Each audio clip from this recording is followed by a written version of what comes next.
Assalamu alaikum. I am Noreen Askar, lecturer biology, HED Punjab.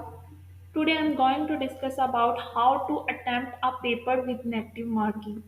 This is most important question that face most of the students.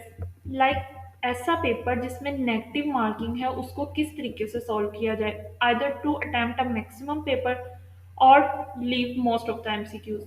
दोनों conditions में सबसे पहले तो आप लोगों को ये चीज़ पता होनी चाहिए कि आपको कितने परसेंट पेपर को सॉल्व करना है। बहुत से स्टूडेंट्स ये करते हैं कि वो अपना मैक्सिमम पेपर जो है नेगेटिव मार्किंग को अवॉइड करने के चक्कर में सही से बैलेंस नहीं कर पाते और वो अपना बहुत सा पेपर अटेम्प्ट ही नहीं करते।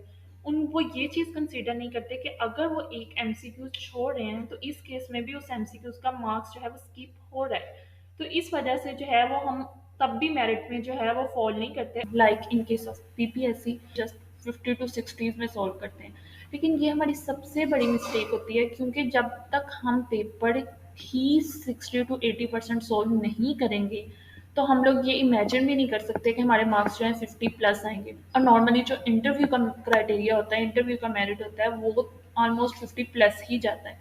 अब इस केस में जो है हमें बेसिकली ये फोकस करना होता है कि पेपर को अटेम्प्ट कैसे करना है। सबसे पहले तो नेगेटिव मार्किंग ऑलमोस्ट 0.25 की होती है and we all know that कि अगर 4 एमसीक्यूज रॉन्ग होंगे तो हमारा 1 मार्क्स जो है वो डिडक्ट होता है।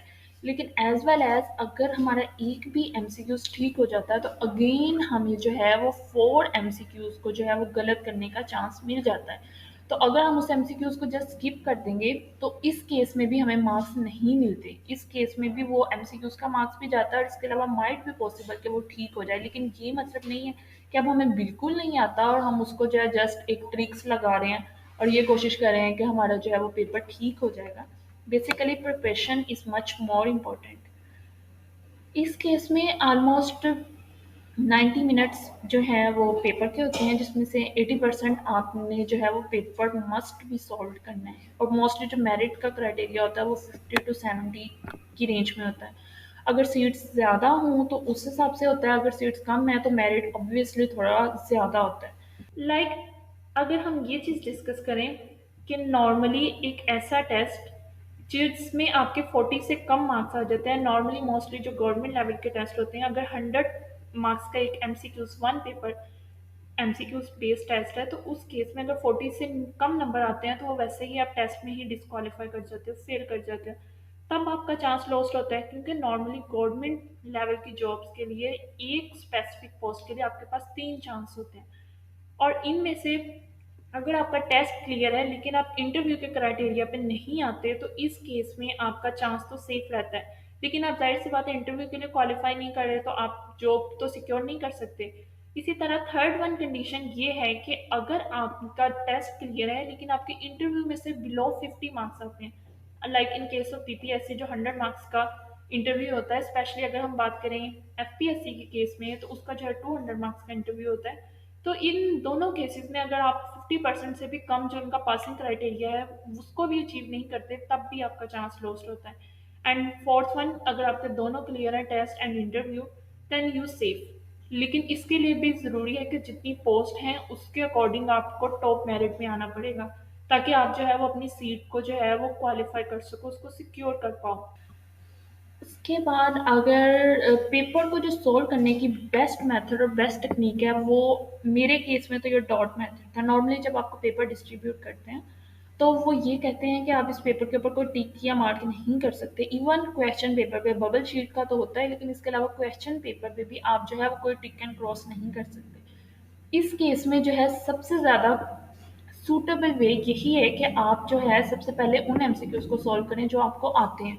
उसके बाद एट द एंड आपने ये काम रैपिडली करना है ताकि टाइम को भी देखना है बेसिकली। उसके बाद लास्ट पे जो है वो बबल्स को काउंट करना होता है। बबल्स को काउंट करने का पर्पस ये है कि अगर तो वो ऑलरेडी 70 to 80 में है तो means you have attempt well. अगर ऐसा कुछ नहीं है, अगर इस तरह की रीज़न आपकी है कि आपने जो है वो ऑलमोस्ट 50 या 60 में है तो मीन्स आपको जो है एटलीस्ट 10 to 15 और एमसीक्यूज को सॉल्व करना है। तो इस केस में जो है सबसे बेहतर यही है कि आप जो है ना साथ साथ वो एमसीक्यूज जिनमें आपको थोड़ा बहुत डाउट है उस पर डॉट लगाते जाएं और एट द एंड आप लोगों ने वो डॉट वाले जो एमसीक्यूज होंगे जो मोस्टली 10 to 15 ही होते हैं, जिनमें आपको 2 MCQs में मोस्टली डाउट होता है, उनको जो है वो अटेम्प्ट करना है। लेकिन आई अगेन रिपीट, बेसिकली आप लोगों ने तभी अटेम्प्ट करना है अगर आपने कुछ प्रिपरेशन की हुई है। अगर आपकी प्रिपरेशन ही ज़ीरो पे, आप लोगों ने ऑलरेडी 40-50 MCQ सॉल्व किए हुए हैं और अब आपको आगे बिल्कुल नहीं आता, तो और अटेम्प्ट करने का फिर रिस्क नहीं लेना। सबसे पहले प्रिपरेशन करनी है, फिर इसका बेहतर यही मेथड है कि अगर आपके 40s में है तो मीन्स वापस आके दोबारा से टेस्ट की तैयारी करें। इसके अलावा हम इस कोर्स में जो है सारी की सारी बायोलॉजी के मेन फील्ड्स को कवर करेंगे, जिसमें biotechnology, evolution, genetics, microbiology, bioinformatics, biochemistry, cell biology, overall botany, zoology as well as biology, इन सब जो इसके मेन टॉपिक्स हैं उन सबको कवर करने की कोशिश करेंगे। So wish you good luck for your preparation and all the best.